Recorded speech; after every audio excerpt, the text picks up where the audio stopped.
प्रतिदिन जा रहे हैं राहत शिविर देखने के लिए, निरीक्षण कर रहे हैं। कई राहत शिविरों का निरीक्षण कर चुके हैं। आज मधेपुरा जिले के सिंहेश्वर में जो राहत शिविर स्थापित किया गया है, बड़ा राहत शिविर, उसको देखने गए थे। काफ़ी लोग हैं वहाँ और टेंट डाले गए हैं वहाँ। लोगों के रहने का, भोजन का, स्वच्छता का, पेयजल का, इलाज का पूरा प्रबंध है। और उसी प्रकार से जैसा अन्य जगहों के लिए निर्देश है, बच्चों के लिए आंगनबाड़ी केंद्र और फिर बच्चों को पढ़ाने का इंतजाम, ये सब किया जा रहा है और सब कुछ व्यवस्थित है। मिसिंग लोगों का, जो लोग मिसिंग है उनका भी लिस्ट और उसके बारे में भी जानकारी इन कैंपों के माध्यम से ली जा रही है। उसके अलावा जब ये बाढ़ में फंसे थे तो इनके साथ कोई आपराधिक वारदात हुआ क्या, उसकी भी रिपोर्ट ली जाती है। तो ये सारा इंतजाम है और राहत कैंप व्यवस्थित है। जो रोजेदार लोग हैं उनके लिए अलग इंतजाम है, हमने खुद देखा। उनके इफ्तार के लिए चना और चूड़ा सबका प्रबंध किया जा रहा है। सुबह सहरी का भी प्रबंध होता है। तो ये सब इंतजाम हो रहा है बच्चों को दूध। पानी बढ़ने की बात है क्या? सबसे बड़ी बात है कि चलेगा लंबे काल तक, उसी में तो पानी बढ़ता घटता रहेगा। हमने तो प्रारंभ में ही कहा कि 15 अक्टूबर के बाद ही कोसी स्थिर होती है। इस बीच में तो कभी बढ़ेगा कभी घटेगा। भगवान न करे कि उतना ज़्यादा पानी हो जिससे हम लोग सब डरे हुए हैं। अगर 4 लाख 5 लाख क्यूसेक पानी अगर आ गया तब क्या होगा? भयंकर स्थिति पैदा होगी। जितने लोग निकलने को इच्छुक हुए सब लोगों को निकाला गया। बहुत लोग तो निकलना ही नहीं चाहते थे। वापस भी लौट समस्या है कि वो तो समझा रहे हैं कि वापस मत जाइए, रहिए। लेकिन आप जानते हैं आदमी का मिजाज है, वो तो हर दिन थोड़ा बदलता है। अगर पानी घट गया तो निश्चिंत होगा, बढ़ गया तो चिंतित होगा। जबकि हम लोग बार बार ये समझाना चाह रहे हैं कि 15 अक्टूबर तक कभी भी कितना भी पानी हो सकता है, उस पर किसी का नियंत्रण है नहीं। लेकिन अब रिलीफ कैंपों में तो इंतज़ाम किया ही गया है। अब जो रिलीफ कैंप में नहीं है वैसे लोगों को भी राहत सामग्री प्रदान करने की शुरुआत की जाएगी। हर एक पंचायत का स्थल तय कर दिया जाएगा और वहाँ से उन लोगों को कच्चा राशन और नगद राशि ये सब कुछ देने की बात हम लोगों ने किया है। हर एक ज़िले में सर्वदलीय बैठक करके इसके बारे में सब लोगों की सहमति लेकर काम प्रारंभ होगा। तो ये आर्मी का ऑपरेशन अभी कब तक चलेगा इसका? नहीं, आर्मी को तो हम लोग चाहते हैं कि वो रहें।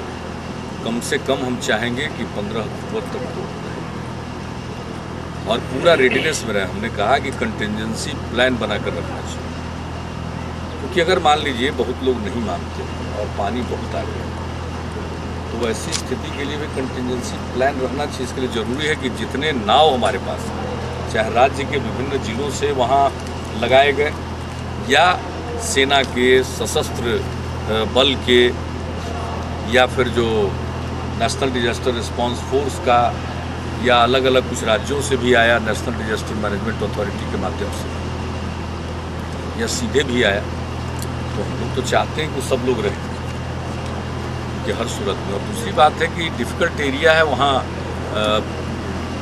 मेडिकल टीम को भी भेजना है। तो उन जगहों पर मेडिकल टीम को, उनके साथ पैरामेडिक स्टाफ हो, दवा हो और पुलिस की ड्यूटी लगाई जाएगी। वो वाकी टाकी के साथ रहेंगे। कहाँ जा रहे हैं? अंदर में लोग हैं, पानी घट रहा है लगातार, इतने दिन से पानी है, कई प्रकार की तकलीफ होना स्वाभाविक है। तो हम लोग तो ये भी चाहते हैं। लेकिन हमारा अभिमत है कि सेना, सशस्त्र बल, खास करके नाव के साथ नेवी, ये सब लोग यहाँ डटे रहें और एक कंटिजेंसी प्लान बना करके रहें। क्योंकि देखिए, पानी के बारे में कोई भविष्यवाणी नहीं कर सकता। इतिहास रहा है, पानी कभी कभी आता रहा है कोई गारंटी है नहीं, और हमने तो अपनी तरफ से कोई कसर नहीं छोड़ा, उठा रखा साहब। हम दो बार आकाशवाणी के जरिए हमने लोगों को आगाह किया। कई अंदर ही जो ऊंचे स्थान बचे हुए हैं, बहुत कठिन परिस्थितियों में लोग हैं।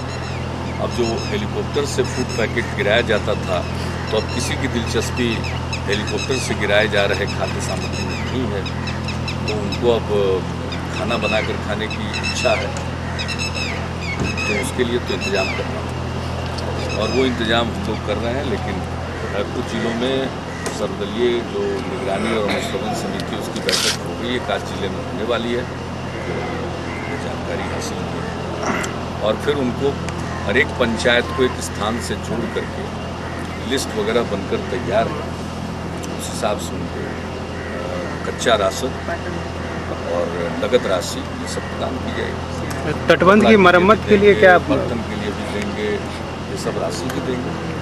तटबंध पैकेज की मांग तो की, लेकिन उसके साथ साथ हमने इस बात का भी उल्लेख किया है कि अगर मार्च अप्रैल तक भी इस काम को पूरा होना है, तो उसके लिए जो तैयारी है, तकनीकी निर्णय है, वो होना है। क्योंकि कई प्रकार की गलतफहमी आ गई। शुरू में सान्याल साहब के अनुभव को देखते हुए उनकी अध्यक्षता में एक कमेटी राज्य की पहल पर बनी, बाद में केंद्रीय जल आयोग के अध्यक्ष की अध्यक्षता में केंद्र सरकार ने कमेटी बनाई है। तो कई कमेटियों के रहने से तकनीकी निर्णय लेने में कठिनाई हो, इसलिए हमने कहा कि एक ही कमेटी रहनी चाहिए, और दिल्ली ने बनाया वही रहे, क्योंकि भारत सरकार ही सक्षम होगी।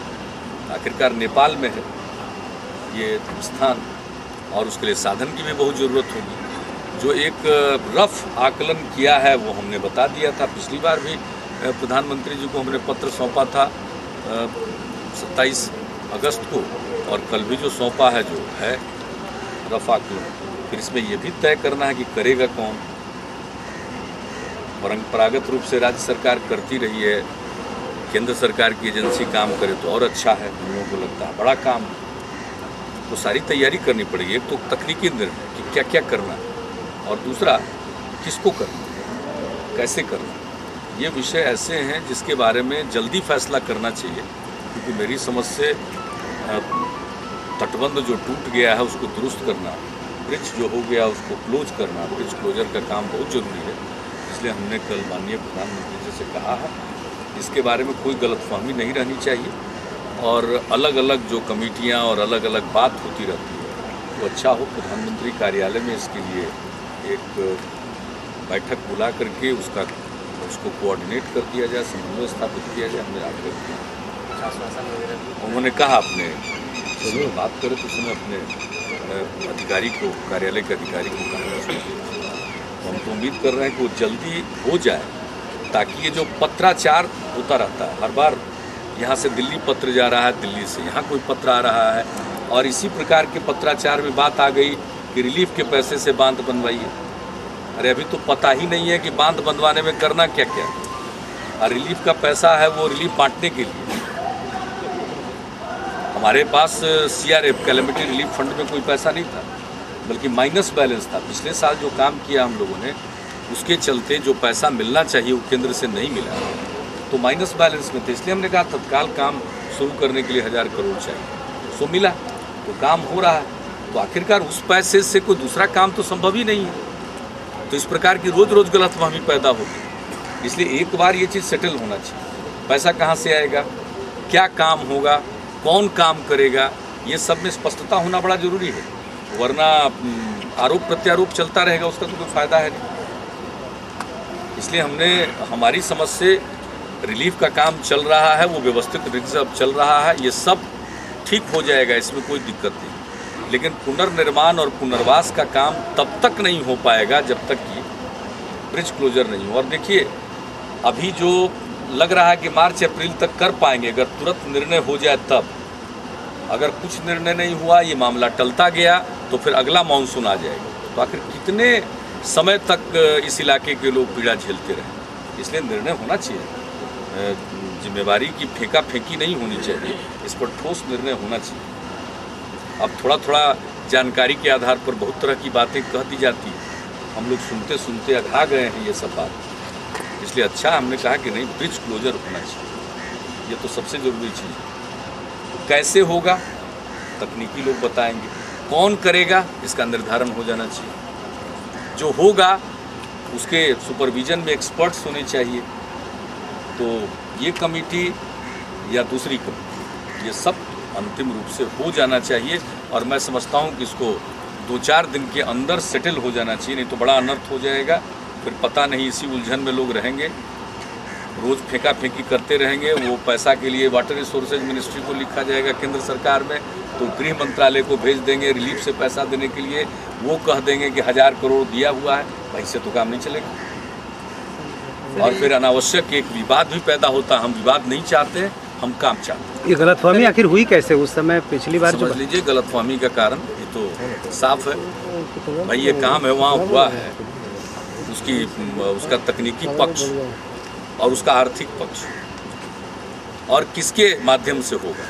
तो इतना बड़ा काम है, हमारी अपनी राय है कि केंद्र की एजेंसी करे तो ज़्यादा अच्छा है। तो मुख्यमंत्री जी जेडीयू के एक विधायक द्वारा एक महिला की हत्या के बाद खड़गपुर के विधायक बाहर से आए अच्छा मुख्यमंत्री जी, एक और सवाल है इस तरह से। इंडिया टू डीजीपी साहब यही सुन रहे मुख्यमंत्री जी, हैं। इंडिया टुडे का एक सर्वे आया है जिसमें जो 3 पार्लियामेंट्री कंस्टिट्यूंसी हैं, अररिया, वैशाली और नालंदा, इसको वर्स्ट परफॉर्मर बताया गया है इंडिया टुडे के इस सर्वे में। हम लोग तो काम करते रहते हैं, सर्वे वाले सर्वे करते रहते हैं, फायदा ही पहुंचाएगा इस सब सर्वे।